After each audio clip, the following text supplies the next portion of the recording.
হয়, মই জাগিৰোডৰ পৰা উঠি অহা প্ৰজন্মৰ লগত জড়িত আৰু আমাৰ যি বুবুল দাস ডাঙৰীয়াৰ আমাৰ মোৰ খুৰা হয়। আজি 30 বছৰ আগতে তেখেতে ৰাজনীতিৰ লগত জড়িত আছিলে। জাগিৰোডৰ পৰা তেখেত বিধানসভাৰ পৰা প্ৰাৰ্থিত্ব লৈ এজিপিৰ পৰা তেখেতে মন্ত্ৰী হৈছিল, MLA হৈছিলে। বৰ্তমান সময়ত তেখেতে সন্যাস লোৱা সময় মই আশা কৰোঁ। আৰু বৰ্তমান যি আমাৰ জাগিৰোডৰ উঠি অহা প্ৰজন্ম, আমি কংগ্ৰেছ দলৰ পৰা যি উঠি অহা প্ৰজন্ম হিচাপে প্ৰাৰ্থিত্বভাৱে আবেদন জনাইছো আৰু আমি বৰ্তমান মই যুঁজি থাকিব লগা হৈছে আমাৰ আজি এমাহৰ আগত কংগ্ৰেছত যোগদান কৰা বুবুল দাস ডাঙৰীয়াৰ লগত। তেখেতে যোৱাবাৰ 21ত ইলেকশ্যন খেলি 21ত কংগ্ৰেছত যোগদান কৰি তেখেতে আহি আমাৰ টিকেটটো নোপোৱাত আমাৰ তেখেতে জাতীয় পৰিষদৰ পৰা 12,000 ভোট লৈ আমাৰ কংগ্ৰেছ দলৰ প্ৰাৰ্থী শ্ৰী স্বপন মণ্ডল ডাঙৰীয়াক হৰুৱাই দিলে আৰু তেতিয়াৰ পৰা তেখেতে সম্পূৰ্ণভাৱে নিউট্ৰেল থাকি আজি 21 চনৰ পাছৰ পৰা এমাহৰ আগত আহি তেখেতে কংগ্ৰেছ দলত যোগদান কৰি আকৌ কংগ্ৰেছৰ প্ৰাৰ্থিত্ব হিচাপে আবেদন দাখিল কৰে।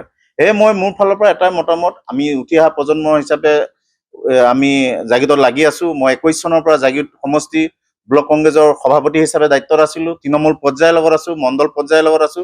আশা কৰো নেতৃত্বই বিবেচনা কৰিব আৰু মোৰ জাগিৰোড সমষ্টিৰ প্ৰাৰ্থিত্ব হিচাপে দলীয় টিকেটটো প্ৰদান কৰিব।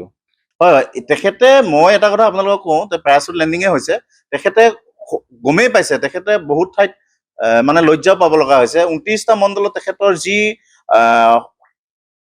যেনেকৈ আদৰ পাব লাগিছিলে জ্যেষ্ঠ হিচাপে, মন্ত্ৰী হিচাপে, তেনেকৈ তেখেতে আদৰ পোৱা নাই। আৰু গোটেই মণ্ডল সকলোৰ পৰা এটাই মোৰ বিশ্বাস আৰু 23-24টা মণ্ডলক সম্পূৰ্ণভাৱে ছাপোৰ্ট কৰি মই ওপৰলৈ সেই বস্তু প্ৰেৰণ কৰিছো যে গোটেই মণ্ডলৰ পৰা ধৰি যিমান আছে গোটেইখিনিয়ে মোহন দাসক বিচাৰিছে যেন এজন জ্যেষ্ঠ ব্যক্তি বা বৰ্তমান সময়ত যি প্ৰতাপী মন্দিৰ যুঁজিব পৰা অৱস্থাত নাই আৰু তেখেতৰ মামা ভাগিন ৰাজনীতি আৰু বুবুল দাস ডাঙৰীয়াক জাগিৰোডৰ পৰা জানিব পৰা মতে ৰাইজে আঁকোৱালি লোৱা নাই। হয়, মোৰতো আপুনি চাওক, প্ৰথম কথাটো হ'ল মোৰ ফেমিলি মোৰ কংগ্ৰেছৰ জন্মগতভাৱে মই পাইছো।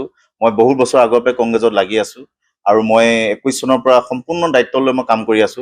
যদি মোক যোগ্য হিচাপে দলে মোক প্ৰাৰ্থিত্ব প্ৰদান কৰে, মই আশা কৰো জাগিৰোড সমষ্টি আমাৰ যি প্ৰতাপী মন্দিৰ আমাৰ পীযুষ হাজৰিকা ডাঙৰীয়া আছে, তেখেতৰ পৰা সম্পূৰ্ণভাৱে উদ্ধাৰ কৰিবলৈ যত্ন কৰিম। দুখ লগাটো স্বাভাৱিক কথা, কাৰণ তেখেত আমাৰ পিতৃতুল্য হয়, বয়সো বহুত, আজি 70+ তেখেতৰ এইজ, মোৰ 41। তেখেতৰ মোৰ বয়সটো এনেও নিমিলে আৰু বহুত কষ্ট গ্ৰাছ লেভেলৰ পৰা কাম কৰি আজি 322টা বুথ আছিলে, 322ৰ পিছত এতিয়া 335টা বুথ হ'ল। গোটেই বুথখিনি বনোৱাত সম্পূৰ্ণভাৱে মই সহযোগিতা কৰিছো। BLA পৰা ধৰি মণ্ডলৰ পৰা ধৰি সকলোখিনি কাম কৰিছো। তেখেতে আজি এমাহৰ আগত আহিছে, তেখেতেতো টিকেটটো পালে দুখ লাগিবই, তথাপিতো নেতৃত্ব যি কয় তাকতো মানিবই লাগিব। সেইটোৱে আজি এতিয়া আমি যি কাহিনীখন ইমান দিনৰ পৰা কষ্ট কৰি আপোনালোকে দেখিছেই জাগিৰোডৰ অফিচটো কি অৱস্থাত আছিলে, জাগিৰোডত মানুহ নাছিলে। তেনেকুৱা দিনৰ পৰা লাগি আজি এটা ভাল পৰিৱেশ কৰিছো জাগিৰোডত। আহি এমাহৰ আগত তেখেতে যোগদান কৰি তেখেতে প্ৰাৰ্থিত্বভাৱে আবেদন জনাইছে। এইটো দুখ লাগে, অইন একো নাই।